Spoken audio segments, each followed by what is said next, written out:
dijimos el jueves pasado, agradecemos al Padre Tomás Marcos su presencia aquí hoy entre nosotros para reflexionar sobre el título Convertir la Cuaresma para convertirnos. Tomás Marcos Martínez nació en 1958 en San Feliz de Órbigo, un pequeño pueblo de la provincia de León. Ingresó en los agustinos en Valencia de Don Juan en 1969 para los estudios de secundaria, que concluyó en Zaragoza. Tras un año de noviciado en Becerril de Campos, cursó filosofía y teología en el Estudio Teológico Agustiniano de Valladolid entre los años 1976-1981. Después de ello, fue enviado a Roma para obtener la licencia en Teología Dogmática por la Universidad Gregoriana. Ordenado sacerdote en 1984, ha quedado encargado de impartir clase desde entonces en el Estudio Teológico Agustiniano de Valladolid, en cuya actividad académica sigue actualmente. También lo ha hecho en el Seminario Mayor San Carlos y San Marcelo de Trujillo, en Perú, en el último lustro del siglo XX. En su provincia religiosa de Filipinas ha sido destinado inicialmente como formador de los seminaristas agustinos en Valladolid y Trujillo, Perú, y luego ha ejercido de administrador y prior en Valladolid. Últimamente ha sido vicario provincial y prior de la comunidad, vicario provincial y prior de la comunidad Andrés de Urdaneta de Madrid, manteniendo dichos cargos en la nueva provincia de San Juan de Sagún. Pues agradecemos una vez más, Padre Tomás, que compartas con nosotros. El título es muy sugerente, entiendo que sea también muy sugestivo, con lo cual pues le escuchamos y le damos la palabra. Gracias. Gracias. Bueno, pues muchas gracias por la presentación que me ha hecho el Padre Víctor, también por la invitación a estas charlas cuaresmales. Tengo que pedir disculpas, no sé si se oye, porque por esta voz que tengo, que es debida pues a la primavera, que es un poco más larga, hay más floración y todas esas cosas, y eso a los alérgicos pues nos parte por la mitad. Bueno, pues esta es mi voz, no es mi voz, pero esta es mi voz ahora, y de vez en cuando me dará la tos. Bueno, al menos creo que con esta voz aportaré mayor profundidad. Muy bien, pues la charla que yo pensaba dar es, como ha dicho Víctor, convertir la Cuaresma para convertirnos. Bueno, son solamente algunas ideas que quiero dar sobre ello. El primer punto es la mística de los números, que es una frase muy sugerente también. Bueno, la frase no es mía, es de San Agustín. Nada más empezar me han dicho si voy a citar a San Agustín, y yo he dicho, pues claro, ¿cómo no voy a citar a San Agustín? Un profesor mío, que es muy famoso, que es Enrique Guiarte, ha dicho que hay que citar siempre a San Agustín, venga o no a cuento, aciertes o no aciertes. Vale, pues yo sigo esa máxima al pie de la letra. Pero esto lo dijo San Agustín porque lo he comprobado.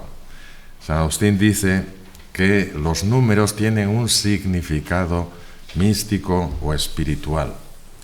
Esto ya es así en filosofía antigua. Habéis oído hablar de Pitágoras. Pitágoras decía que se comprende la realidad desde los números, que a nosotros nos parece increíble. ¿Cómo puede decir eso? Pero si pensamos en Dios, decía Pitágoras, se le puede entender desde el número 1. De hecho, para algunos filósofos, Dios es lo único, lo uno, lo único, el uno. Porque el uno es algo que está en todos los demás números, es la base de todos los números. Y él mismo no se sostiene por ningún otro, sino que solamente en sí mismo es el fundamento de todo. Pues justamente eso es lo que decimos de Dios, quien es lo que fundamenta todo, quien está en todo. Bueno, pues esto decían los filósofos. En la Biblia y en la patrística, en San Agustín, también los números tienen un significado simbólico. Vamos a dar algunos ejemplos. Los que inventaron el calendario fueron los babilonios. Los babilonios dividieron el año en 12 meses, 12 partes. Así que 12 para ellos va a significar totalidad. Así que ya podemos entender qué significa 12 tribus de Israel, pues todo Israel. Y los apóstoles son 12 porque son como el nuevo Israel, quien viene a renovar Israel. El número de los salvados del Apocalipsis son 144.000, ¿no? Que son muy pocos, eso sí que es numerus clausus. Pero si pensamos en el significado simbólico, es 12 por 12.000. 12 ya significa la totalidad, así que 12.000, pues lo innumerable. El número de los salvados quiere decir que la Iglesia multiplica por 12 el todo de Israel, que eran 12 tribus. Bueno, pues esos son los salvados, innumerables. Cada mes los babilonios lo dividieron en 4 semanas de 7 días, y 7 va a significar algo así como la perfección elemental de las cosas. Y muchas veces pues tenemos 7 sacramentos, además de los 7 días a la semana, no sé qué más se me puede ocurrir. María Magdalena expulsaron 7 demonios, así que sería una señora endemoniada, endiablada. Los pecados capitales son 7. Bueno, pues 7 alude a algo así como perfección o suma de lo mínimo, ¿no? Bueno, ¿a dónde quiero yo parar con estos números? Pues a 40. 40, ¿qué significa 40? También vemos que en la Biblia existe 40 días y noches del diluvio universal, ¿no? Existen 40 años de travesía por el desierto del pueblo israelita hasta encontrar la patria prometida.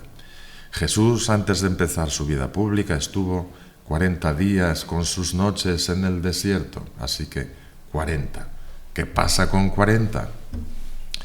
40 es algo así como la vida de madurez de la persona. Hoy la media de vida ya es muy alta, ¿no? Aquí en España 80, 80 y pico, pero antiguamente pues entre 50 y 60. Si pensamos desde los 15 años y 40 más, pues nos salen los números de la media de la vida humana. Y los años de madurez, de vida, de vida superada, la infancia y la adolescencia son 40. Así que 40 significa prueba, maduración.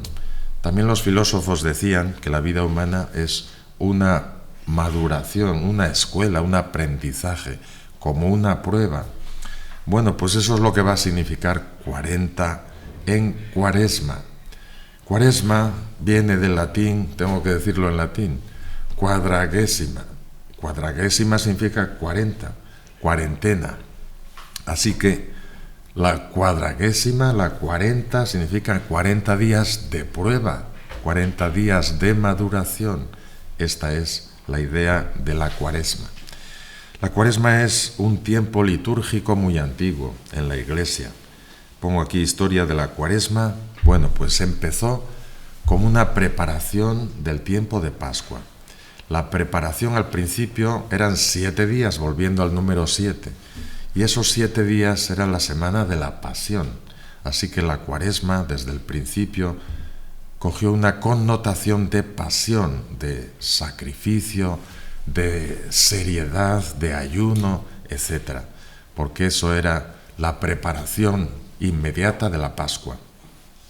Como luego fueron reflexionando sobre este significado simbólico de 40, se fue atrasando el tiempo de la Cuaresma a 40 días antes de Jueves Santo, y de ahí salió el miércoles de ceniza, que marca el comienzo de la Cuaresma. Bueno, pues así están estos 40 días como tiempo de prueba preparatoria, mejor maduración preparatoria para la Pascua. El problema sería que la Cuaresma se identificó con la Pasión. Así nació al principio, como una preparación inmediata, la Semana Santa, y al alargarse a 40 días siguió con esa idea de preparación a la mortificación, a la penitencia, al ayuno, a la abstinencia, a todas esas tradiciones que seguimos manteniendo hoy y que está bien que las mantengamos. Pero bueno, tenemos que dar un paso más, que luego diré.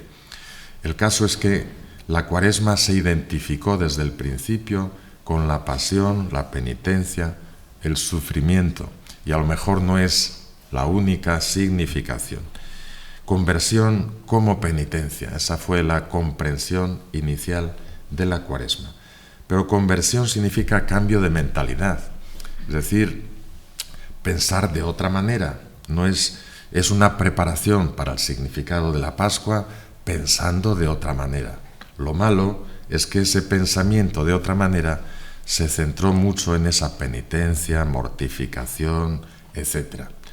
La espiritualidad se entendió como anticorporalidad, y eso no puede ser, porque el cuerpo y el espíritu, como todos sabemos, son la misma cosa, van unidos. Y como ha descubierto la ciencia, si te pasa algo corporalmente, si tienes una enfermedad, eso te va a afectar anímicamente. Y si tienes algo anímicamente, eso te va a afectar corporalmente. Un enfermo de Alzheimer se olvida poco a poco de andar, luego de hablar, luego de conocer. Es decir, el cuerpo y el espíritu están siempre juntos. Por eso la espiritualidad no puede significar anticorporalidad. Tendrá que significar concentración en lo espiritual, en lo trascendente, pero sin renegar de la corporalidad. Bueno, entonces, hasta aquí el significado clásico de la Cuaresma, el significado tradicional de la Cuaresma, que ha estado demasiado concentrado en lo penitencial, en lo sacrificial, en el ayuno. Ahora ya lo seguimos haciendo, pero no tanto, ¿no? Me parece, porque el ayuno, bueno, obliga hasta los 60 años, y aquí estamos todos exentos, incluso yo. Bueno, no todos están exentos, pero bueno, la mayoría.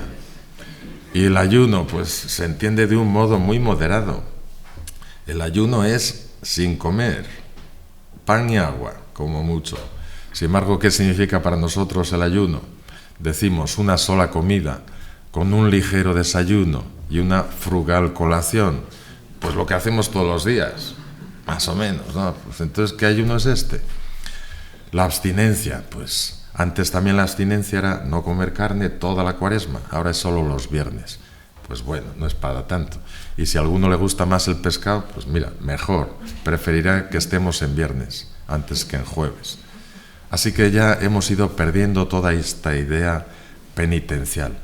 Pero yo quisiera que la perdiéramos de otra manera, no perderla así porque los tiempos están cambiando, porque, no sé, la religiosidad está aflojando sus exigencias, sino convertirnos a un sentido diferente de la Cuaresma. Bueno, digo aquí convertir la Cuaresma. ¿Qué tendríamos que cambiar o mejorar para convertir la Cuaresma? Lo primero, la Cuaresma debe ser una conciencia de la Pascua, no conciencia de la pasión, no identificarnos solo con la pasión, porque la Cuaresma desde el principio estuvo pensada para la Pascua, para la fiesta de la resurrección. ¿Y qué significa la resurrección? Pues significa el triunfo de la justicia sobre la injusticia, porque Jesús fue condenado injustamente, lo cual les conmocionó a todos sus seguidores. No podía ser que alguien que estuvo todo el tiempo haciendo el bien sea condenado como un delincuente, eso no podían comprenderlo, pero la resurrección les hizo entender que Dios no permitiría el triunfo final de la injusticia. Así que pensar en la Pascua es pensar que la justicia debe triunfar o triunfará, es lo que creemos, sobre la injusticia. Conciencia de la Pascua es también pensar que la vida triunfa sobre la muerte. La muerte pues siempre nos condiciona, siempre nos entristece, siempre es como una espada que tenemos amenazadora, como dice el Evangelio, no sabéis ni el día ni la hora. Bueno, pues no es una amenaza, suena amenaza, pero es la realidad de las cosas, porque no sabemos, no entendemos, no podemos prever cuándo es el día final. En mi pueblo, bueno, si saben en mi pueblo, que no paro de citarles, creo que no me vuelven a dejar entrar. En mi pueblo, una señora, una vez, me contó, pues sabe, padre, que se ha muerto tal persona. Y el caso es que yo ayer estuve hablando con él y estaba muy bien, parecía todo normal. Y hoy, al día siguiente, le han encontrado muerto en su casa. Y es que no somos de aquí, decía ella, no somos de aquí. Pues bueno, es lo que dice San Pablo. Somos ciudadanos del cielo. Pues eso es, no somos de aquí. Bueno, pues esto es lo que ella me venía a decir, que la muerte siempre es un hecho que no podemos prever, no podemos controlar. Sin embargo, creer en la Pascua es creer que Dios es más fuerte que la muerte no debe sernos una amenaza, no debe sernos una fuerza que nos angustia, no debe ser algo que nos derribe nuestras esperanzas, porque creer en Dios es creer que Él supera la muerte, porque es el Dios de la vida, igual que es el Dios de la justicia. Y si Jesús murió humanamente, sin embargo, Dios le rescató de la muerte. Bueno, pues todo esto significa la Pascua, el triunfo de la vida, el triunfo de la justicia. Ya sé que todo esto es utópico, pero esta es nuestra fe y esto es lo que tenemos que mantener, nuestra fe, que ha durado más de 2000 años y sigue valiendo para otros 2000 o cuando se acabe el mundo. Bueno, pues conciencia de Pascua es saber que no hay pasión sin resurrección para los cristianos, no hay dolor sin alegría, no hay muerte sin vida, no hay injusticia que no vaya a ser superada por la justicia. Pensamos desde nuestra fe, ¿no? Segundo, conversión al Evangelio. Bueno, esto sería lo fundamental. Conversión al Evangelio. ¿Qué es lo que decimos con el miércoles de ceniza? Conviértete y cree en el Evangelio. Pues eso es la Cuaresma. Conversión al Evangelio. Antes, lo recordaréis mucho, decíamos una fórmula más negativa. Decíamos, recuerda que eres polvo y al polvo has de volver. Es como que te creaban la angustia de la muerte. En fin, no es eso lo que se pretende. Por eso la renovación de la fórmula es mucho mejor para el espíritu de la Cuaresma, el espíritu original de la Cuaresma, que es pensar en la Pascua. Y la Pascua es el Evangelio, la buena noticia. Así que, conversión al Evangelio. Evangelio significa buena noticia. Conversión a la buena noticia, conversión a la alegría. Pues esta es la idea, conversión a la alegría. No se trata de ser ilusos, no se trata de vivir 2 metros sin tocar la tierra. Sabemos cómo es el mundo, sabemos cómo somos las personas humanas, pero a pesar de todo nos convertimos al Evangelio, nos convertimos a la buena noticia, nos convertimos a la alegría.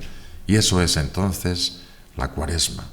Convertirnos para pensar en el Evangelio, para pensar en la alegría, para centrarnos en la alegría. Eso es lo que significa conviértete al Evangelio. Cambia de mentalidad pensando en la alegría por el don que Dios nos da o por los dones que Dios nos da. Conversión al Evangelio.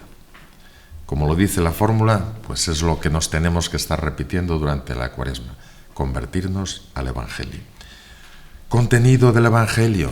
¿Qué dice este Evangelio que Jesús repite desde el principio y que lo repitió tanto que pasó a indicar su vida entera? Cuando comenzamos los Evangelios decimos eso, comienzo del Evangelio según San Marcos. Y Evangelio ya como que no significa buena noticia, si lo significa, sino que significa historia de la predicación de Jesús, historia de Jesús. Así que Evangelio es buena noticia y Evangelio es la historia de Jesús. Pues nos convertimos al Evangelio. ¿Cuál es el contenido del Evangelio? Bueno, pues se podría resumir en 2 ideas principales. Evangelio significa la paternidad de Dios, que ya habréis oído muchas veces. Dios es Padre. Pero ¿cómo Dios es Padre? Bueno, también lo hemos oído muchas veces. No es el Padre, o no solo es Padre, en el sentido de el Creador. Cuando decimos que Elvis Presley es el padre del rock and roll, nosotros que somos de la generación del rock and roll, pues decimos que él es el creador de ese estilo de música. O cuando decimos que Freud es el padre del psicoanálisis, es el origen del psicoanálisis. Pero no es esto de lo que Jesús habla cuando habla de Dios Padre, aunque sí se sobreentiende. Tampoco habla de Padre en el sentido de autoridad, que también lo significa, ¿no? Padre es autoridad. Por ejemplo, hay un autor clásico, bueno, me perdonáis, que cite de vez en cuando, algún clásico, Hesíodo, decía que Zeus es el padre de los dioses y los hombres. Esto es para indicar que padre también significa autoridad. Zeus es la autoridad en el cielo y en la tierra para los griegos. Bueno, pues tampoco este es el sentido que Jesús da a la paternidad de Dios. Cuando Jesús habla de Dios Padre, habla sobre todo de Dios cercano, de Dios amor, de Dios protección, de Dios ternura, de Dios Padre-Madre, como dicen ahora. Bueno, pues los rasgos maternales o paternales del amor, de la cercanía, de la misericordia, del perdón, eso es de lo que él habla. Y por eso decía esa palabra que se ha hecho famosa, Abba. El Nuevo Testamento está escrito en griego. Abba es arameo. Que una palabra extranjera se conserve en el Nuevo Testamento significa que estuvo muy ligada a la persona histórica de Jesús. Así que Jesús diría siempre ese Abba, que es como los niños se dirigían a sus padres. Así que es un término como de confianza, ¿no? Como de ternura, de familiaridad, de cercanía. Bueno, pues esta es la paternidad de Dios que Jesús quiere insistir, el amor de Dios. Un amor que va más allá de nuestros cálculos. Esto también les debía sorprender mucho. Otra vez voy a citar a mi pueblo. Una vez me tocó en mi pueblo el evangelio que trataba de una parábola, la parábola de los viñadores de la última hora. Entonces, la historia ya la conocemos, pues contrata al dueño de la viña con los jornaleros de la primera hora un denario. Y luego a los demás no les dice nada, simplemente les dice, bueno, id también a trabajar a mi viña, a los de mediodía, a los de el atardecer y a los de última hora. Y luego, a la hora de pagarles, les paga a todos igual. Y los primeros protestan, dicen, pero bueno, esto no es justo, que nos pague a nosotros lo mismo que hemos soportado la lluvia, el frío, el calor, lo que sea, durante todo el día. Y a los de última hora les paga igual, esto no es justo. Bueno, a lo que voy es que en mi pueblo, después de decir la misa, el cura dice, podéis ir al bar, y todos se van al bar. También el cura se va al bar, y allí le pagan una consumición, entonces me pagaron la consumición. Y allí me preguntaron, y decían, padre, esa parábola no es justa, así que a ver cómo nos la explica. Eso no es justo. Como son labradores, pues tienen esa sensibilidad de que no puede ser. Bueno, pues yo salí del paso como pude. Como me habían invitado a un vaso de vino, pues bueno, pues ya diría más de la cuenta. Pues la idea es eso, que el amor de Dios no lo podemos controlar, supera nuestros cálculos. Él no es injusto porque no le dijo a nadie, a los de primera hora les dijo, te voy a pagar un denario, y dijeron, vale. Entonces luego, si quiero hacer con mi dinero como quiera, ¿por qué tienes envidia? ¿No? Así concluye la parábola. Pues entonces el amor de Dios supera nuestra comprensión, nuestro cálculo humano o nuestra mezquindad, nuestra justicia estricta, humana, que por ser tan estricta se convierte en dureza y no tan en justicia, ¿no? Bueno, pues esta es la paternidad de Dios, el amor de Dios que supera nuestros cálculos. Junto con la paternidad de Dios va incluida la fraternidad humana. Si Dios es Padre de todos, quiere decir todos somos hermanos, es la misma lógica. Pero tenemos que pensar el término desde la alegría del Evangelio. Así que la fraternidad no la pensaba él como un esfuerzo, no la pensaba Jesús como un esfuerzo, aunque sea un esfuerzo, sino como una especie de expresión generosa. Porque si tenemos el amor generoso de Dios, ¿cómo nosotros no vamos a ser igualmente generosos con los demás? Como Dios es generoso contigo y te da gratis, tú también debes ser generoso y dar gratis. Y eso es la fraternidad. Se lo oí decir también a un misionero, bueno, cuando los misioneros nuestros, los agustinos, vienen a ver su familia de vacaciones, pasan por esta casa o por otras casas, hablan con nosotros y les invitamos a presidir y predicar alguna misa. Y entonces uno dijo: Dios nos ha hecho un gran regalo, nos ha hecho hijos suyos, pero esto también es una obligación, un deber, que es comportarnos como hermanos, porque es la misma cosa, va todo en el mismo paquete. Dios es Padre de todos, por tanto, todos somos hermanos. Así que esta es la fraternidad. Si decimos debemos convertirnos al Evangelio, debemos convertirnos a la confianza en Dios, al amor de Dios, a la gratitud por el amor de Dios, y debemos convertirnos al esfuerzo de fraternidad o al deber de fraternidad o a la generosidad de la fraternidad. Ya sabemos que Jesús radicalizaba mucho la fraternidad, ¿no? Decía que todos son prójimos, todos los hombres son próximos unos a otros. Incluso los enemigos, que sería lo peor de lo peor, los adversarios, y sobre todo los necesitados, porque como somos hermanos, unos buenos hermanos deben atender a los más desfavorecidos, como los padres con los hijos, de lo cual sabréis más que yo. Los padres quieren a todos sus hijos por igual, pero deben dedicar más tiempo a los que les necesitan más, para los deberes o para lo que sea. No es que les quieran más, sino que les necesitan más. Pues esto es también la fraternidad, con el necesitado, no porque seamos más prójimos de ellos, sino porque necesitan más nuestra ayuda, nuestra proximidad. Así que eso es el contenido del Evangelio, la paternidad de Dios y la fraternidad humana. Será más cosas, pero bueno, lo vamos a resumir aquí, en la fraternidad y la paternidad, como lo esencial de la predicación de Jesús. Y este es el Evangelio al que nos debemos convertir. Bueno, finalmente, conversión individual. ¿Qué es esto de conversión individual? Bueno, eso me consuela, porque ya no soy yo solo el único que toso, sino que hay también otra gente. ¿Qué es esto de la conversión individual?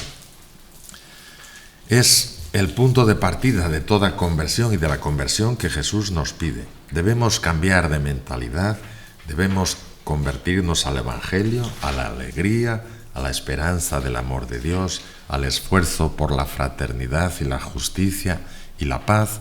Debemos convertirnos individualmente.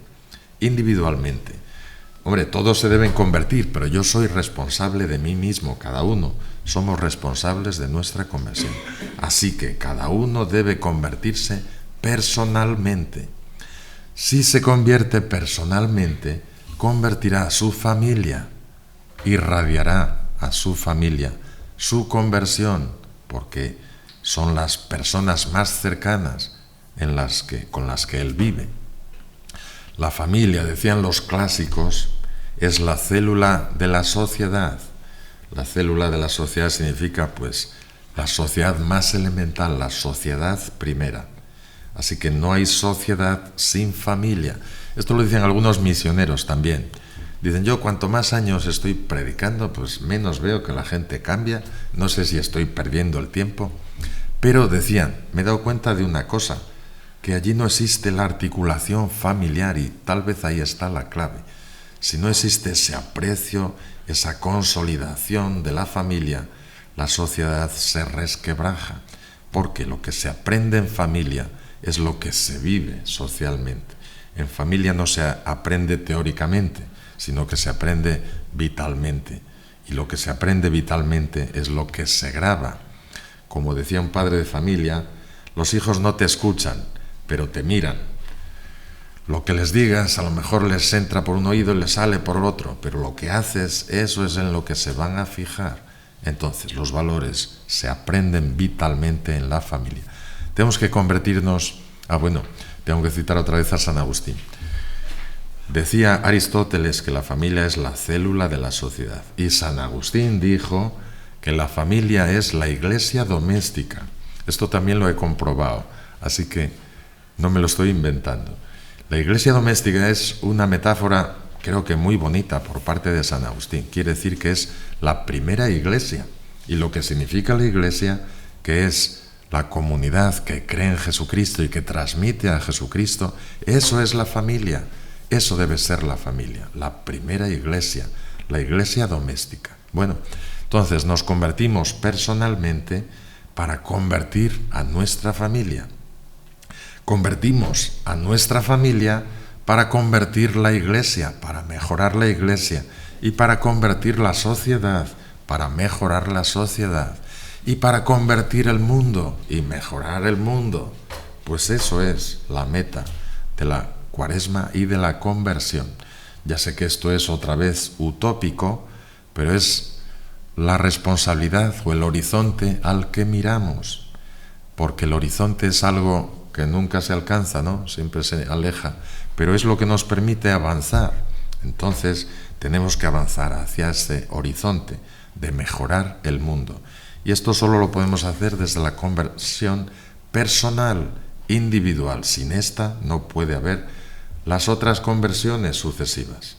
Ya sé que es utópico, que es difícil, pero bueno, al menos demos el primer paso, que es la conversión personal, con nuestro testimonio, con nuestra vida, con nuestros reflejo de los valores cristianos, que es como podremos irradiar en derredor cierto cambio que puede extenderse y mejorar el mundo. Esto es lo que pretende de siempre la Iglesia, y me diréis, ¿no lo ha conseguido? Pues bueno, quiere decir que tenemos que seguirlo haciendo.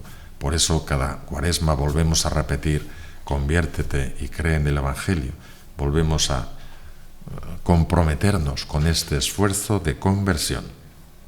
Así que, en conclusión, pues convertir la Cuaresma, que la Cuaresma esté pensada para la Pascua en su sentido positivo de resurrección, de justicia, de recapitulación de todo en Dios. Así que nos convertimos a la alegría del Evangelio, a la esperanza, al sentido de las cosas, aunque no lo veamos. Eso es la fe, creer lo que no vemos. Así que nos convertimos a la alegría, a la esperanza, al sentido, aunque no lo veamos o no siempre lo veamos, pero ese es nuestro esfuerzo de conversión. Nos convertimos a la fraternidad, nos convertimos al amor de Dios, a la paternidad que Dios nos concede, y nos convertimos como un esfuerzo personal para que éste irradie en derredor, para que no quede solo en nosotros y para que sea el punto de partida por un mundo mejor. Bueno, no sé si he acabado antes de tiempo, pero como estoy mal de la garganta, tengo que acabar. Os he puesto ahí también unos para leer, si tenéis tiempo, si tenéis ganas, pues he puesto un artículo de Carlos Ávila Martínez en Vida Nueva. Es a propósito de la Cuaresma. Dios te está buscando, alégrate. Bueno, luego un clásico de Daniel Ú, Biblia y Cuaresma, donde compara el significado de la Cuaresma con pasajes bíblicos y la idea de 40, el significado simbólico de 40. Y como no tengo abuela, pues os cito a mí mismo también, porque si no me cito yo, ¿quién me va a citar? Entonces, bueno, también es un pequeño artículo, Cuadernos de Espiritualidad, seguramente estará por aquí, que quiere centrarse en eso, en el Evangelio, en la alegría, en la conversión, y por eso pues me pareció que os podía citar esto. Bueno, pues esta es mi conversión de la Cuaresma para convertirnos nosotros. Así que muchas gracias por vuestra atención. Muchas gracias, Padre Tomás.